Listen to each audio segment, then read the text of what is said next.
Big questions. Welcome to our third installment in this series about the big questions, because our biggest questions deserve better answers.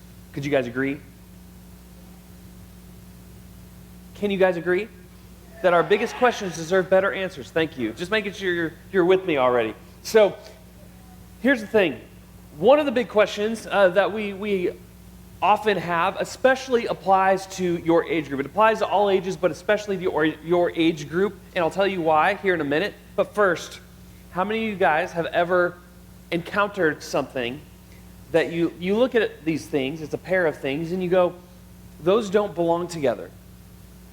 It's kind of like two left feet, like they don't belong together, or something like this. Check out this picture here. Watermelon Oreos. No, that doesn't go together. No. How about this one?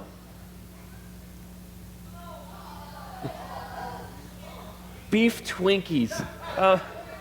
It's almost like corn dogs, except really not. So, yep, those don't go together. It's like dessert and, yeah, no. Okay? Or this one. Anybody tried this one? You were a kid because you wanted cookies, but you didn't have milk? So you just dunked it in juice? Nope. Okay, how about this? Do you see it? Can you imagine if you thought you were buying Oreos and you thought you got a deal because you got the bigger tub, and then you got home and started to like reach in to eat it and realized, oh, that's OxyClean. Yeah. So in this stuff, we learn pretty quickly in life that there are certain things that just do not go together at all. There's things in life that you encounter them and you're like, that doesn't work. That doesn't fit. And sometimes when you're in middle school, you don't care and you do it anyway just because it makes sense. Let's be honest. How many of you guys have put your chips on your sandwich at lunch to give a little crunch to your sandwich? I still stand by that one. In fact, so does McAllister's, because they've got sandwiches that have chips on them. So sometimes you just go with it and it works. It's a happy accident, and sometimes it doesn't. But here's the thing. Most of us, we want to belong somewhere. When I was your guys' age and in high school and growing up, I remember a lot of times that I changed certain things about myself in order to fit in with people. Like in the 2000s, like this is a little ways back, but in the 2000s, it was really popular to tuck in the front of your shirt and leave the rest untucked. That was like the style. And like with button-ups, with t-shirts, with whatever, you tuck in the front and then leave the rest untucked because you were, hip, That doesn't work anymore, does it? But I remember like doing that. And I remember like when it was really cool to like wear like a flannel or like a button-up shirt of some kind, or maybe even a t-shirt with a really nice like tucked vest over it, unbuttoned, just kind of like hanging like Aladdin style. And that was cool for like a week. And and then, so I remember like certain things that I would do. I remember, they're going out of style now, but I remember being in high school and being like, you will never catch me dead wearing skinny jeans. Because that's the dumbest thing ever. Back in the 2000s, it was like the baggy pants was the thing. In fact, I have videos of myself playing basketball with like a really short tank top and baggy jeans. And it's horrible. I won't show it to you. And I've tried to burn it out of existence. But I think it's still at my parents' house somewhere. Anyway, so there's certain things you kind of change about yourself as the styles change. You change about yourself in order to fit in. You change because you don't want to stand out like a sore thumb.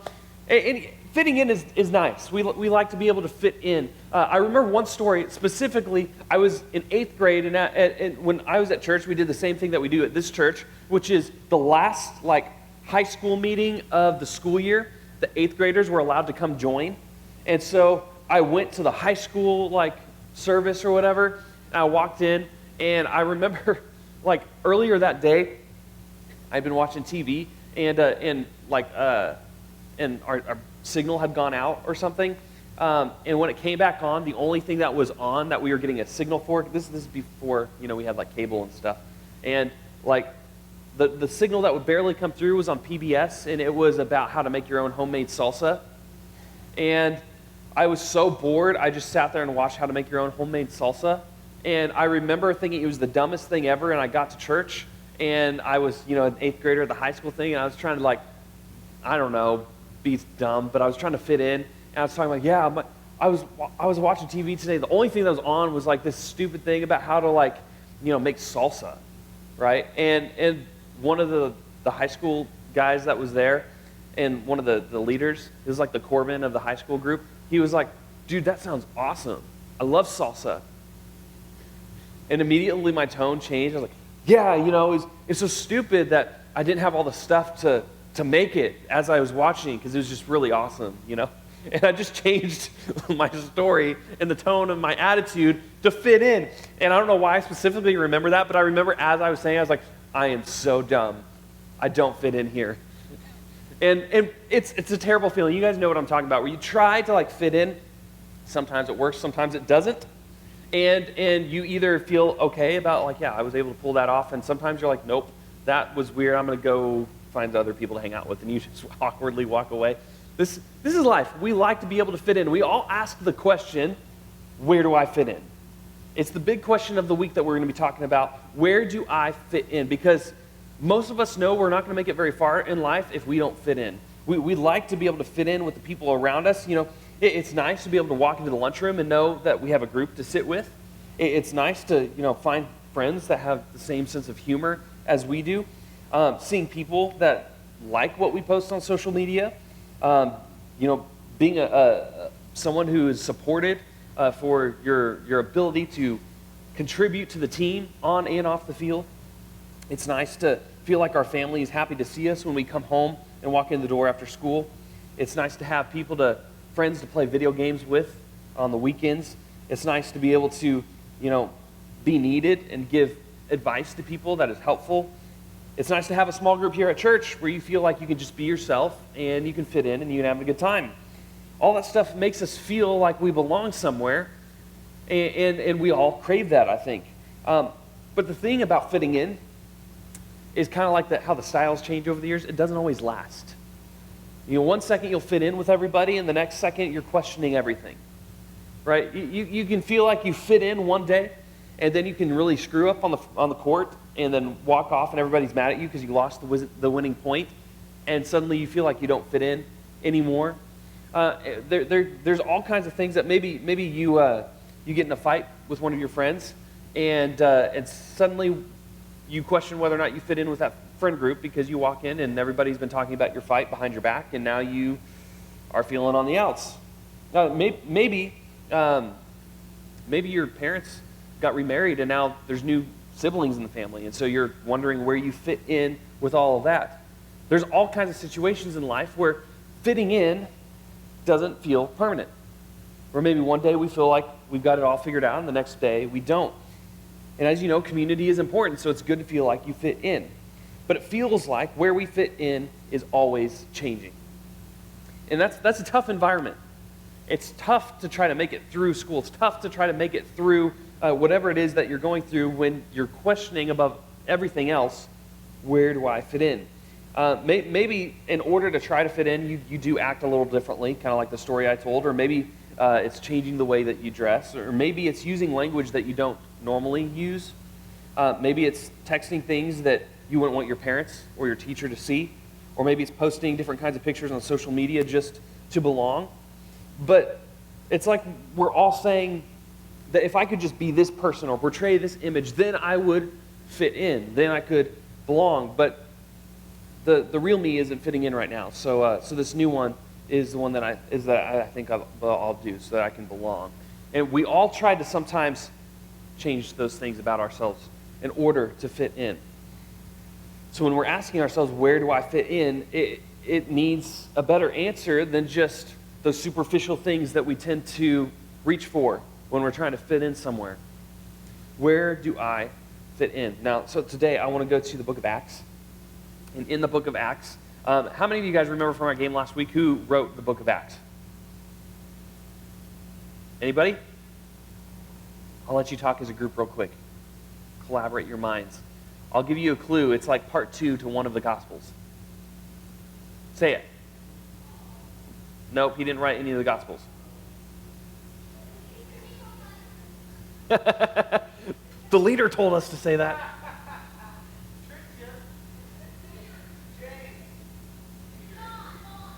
Closer. John is one of the authors of one of the Gospels. Luke. Somebody said Luke. Luke was a physician. He wrote the Gospel of Luke by going around and interviewing people and finding out what Jesus said and talking with Jesus' closest disciples. And then in Acts, it's like part 2. Like the Gospel of Luke was about the life and ministry of Jesus. And then the book of Acts is his documentation of the life of the church after Jesus. And so he follows people like Peter, which was one of Jesus' closest disciples. And later, after Paul converts to Christianity, he starts following around Paul. And so the majority of the book, or I should say at least half of the book, a little bit more than half the book, is about the work that Paul does in the early church. And so he's following Paul around, and Paul is, he was a Jew who converted to Christianity. He was one of the top Pharisees. He was a teacher and religious leader, and he was well thought of. And so what happened at the very beginning of the church is that Jews were the ones that were raised going to the temple. They were raised learning about how there was going to be a Messiah to come save them. Jesus does that, and that changes who belongs.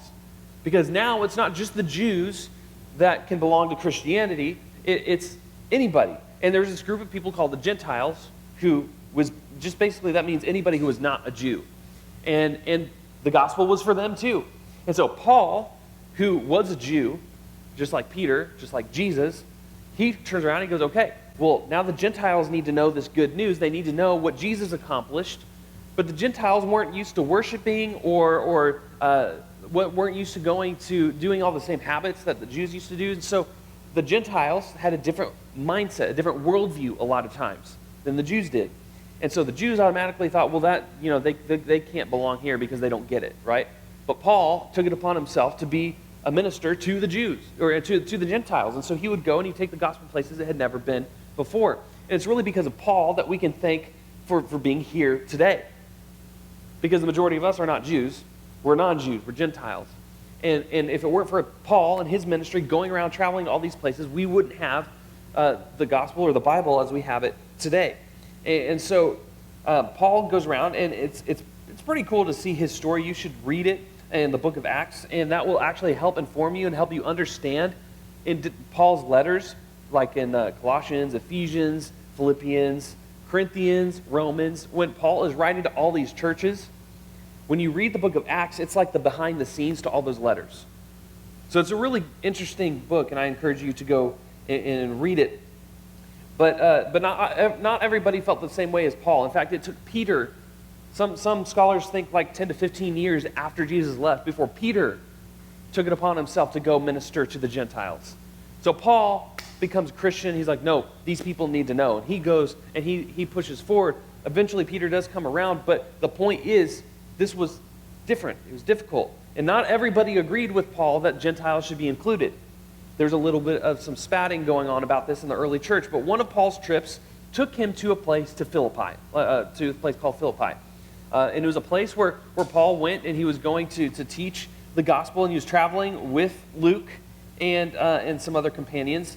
And he went outside the city, and they began teaching, and they encountered a woman named Lydia. Now, Lydia, as you may have guessed, was a Gentile and was also a woman. And so, on two accounts, was considered less than to most typical Jews. And so she's not someone that anyone really, you would think at that time, would pay attention to. But we find that she ends up being a pretty important person here. And she actually hears what Paul is teaching, and she becomes a Christian. In fact, this is what happens. If we read in Acts chapter 16, this is what it says. On the Sabbath, we went a little way outside the city to a riverbank where we thought people would be meeting for prayer. And this is Luke writing, so he's telling this as if he was there because he was there. So he's like, we went to the riverbank where we thought people might be meeting for prayer, and we sat down to speak to some women who had gathered there. One of them was Lydia from Thyatira. a merchant of expensive purple cloth who worshiped God. And as she listened to us, the Lord opened her heart, and she accepted what Paul was saying. She and her whole household were baptized, and she asked us to be her guests. She says this, "If you agree that I am a true believer in the Lord," she said, "come and stay at my home." And she urged us until we agreed. And so this may not seem like a huge deal, but like I said, she was a woman. She was also a non-Jew. She was a Gentile. And so you can even hear it in her voice when she asks the question, "If you agree that I am a believer," meaning if I fit in here, if you think I can belong here with you because of our same faith in the same God and in the same Jesus and the same gospel that you are preaching, then let me help in this way. Let me contribute in this way. Right? Remember, people didn't like Jesus because he went around to sinners and tax collectors' homes? Well, she knows what people would think. So she goes, if you agree that I am a true believer, then, and she offers her home for them. And what's interesting is that Luke actually doesn't tell us, he kind of leaves us hanging here, whether or not they take her up on this offer. He goes and tells a story about how Paul and I think it was Silas go to jail and then ends up getting broken out of prison, and some pretty crazy stuff happens. And so I would encourage you to go and keep reading that in Acts 16. But then we skip down a few verses, and this is how it comes back to Lydia's story. It says, when Paul and Silas left prison, they returned, meaning they had already been there, to the home of Lydia. There they met with the believers and encouraged them once more. Then they left town. So this was a big moment, and especially for it to get written down. In fact, Luke was not a Jew either. The physician that's writing this, he was a Gentile. So I think he puts this in here on purpose, just also to demonstrate the gravity of this, how big this is. That they went to this woman named Lydia's house, and she was actually they ended up becoming like great friends. She hosted them, and they were like her and her friends and her family were like brothers and sisters. They belonged to the faith just as much as anybody else, and so it's pretty cool to see. In fact, it's pretty cool. Like I said, the book of Acts is kind of like a behind the scenes to other letters that Paul wrote. In the book of Philippians, because remember, this is where they were at. This is where Lydia was in Philippi. And in the book of Philippians, Paul mentions Lydia and her family and the believers at the church in Philippi. And he talks about them in very high esteem. So that's pretty crazy. But then later in the book of Galatians, this is what Paul wrote. Check this out. He says, so in Christ Jesus, you are all children of God through what? Through faith. For all of you who are baptized into Christ, which Lydia did, have clothed yourselves with Christ. There is neither Jew nor Gentile, neither slave nor free, nor is there male or female, for you all are one in Christ Jesus. So it's like Paul is saying over and over, I know that you struggle with different things. I know sometimes you think differently about different things, but you belong here if you believe in Jesus. And that's the message I want for you guys this morning. Because there's oftentimes when we struggle with stuff, we feel like, can I really belong? I mean, people don't know that I have this going on in my life. People don't know the real me. People knew the real me, then I probably wouldn't belong or be welcomed there. But I want you to know you belong here. We worship the same God. We may have different struggles, but we have faith in the same Jesus who rose from the dead to forgive us of our sins. So you belong here. And if I were to encourage you guys with 3 things to do as you take a step towards belonging in the community of faith, then I would encourage this. First, take a step towards being more yourself. Oftentimes we kind of try to put up these walls or wear masks to change who we are around different people to feel like we fit in better. But there's a difference between fitting in and belonging. Remember, fitting in changes, just like the styles. But belonging doesn't change. Belonging is it's kind of part of your identity. Either you do or you don't. And that doesn't change. It's kind of like family. You bicker with your family, Sometimes you have different opinions than your family, but you're always a part of the family. In the family and brotherhood of Jesus Christ and sisterhood, we're all a family. We share the same faith. And so take a step toward being the more authentic version of yourself, right? And then secondly, take a step towards somebody else. Encourage somebody else to be a part of it as well. Don't cut other people off because you don't like them. Don't cut other people off because you disagree with them about things. If you share the same faith, take a step toward helping them belong. And if they don't share the same faith, take a step towards helping them feel loved. Because people need to understand that they belong even before they get their life together. That's how Jesus ministers to us. He doesn't say you got to get your life right before you can come and be baptized. He says, come and be baptized and I will help you make your life right. And so take a step towards somebody else. Third, take a step towards Jesus. The woman we heard about today, she didn't start by knowing all the right answers or anything like that.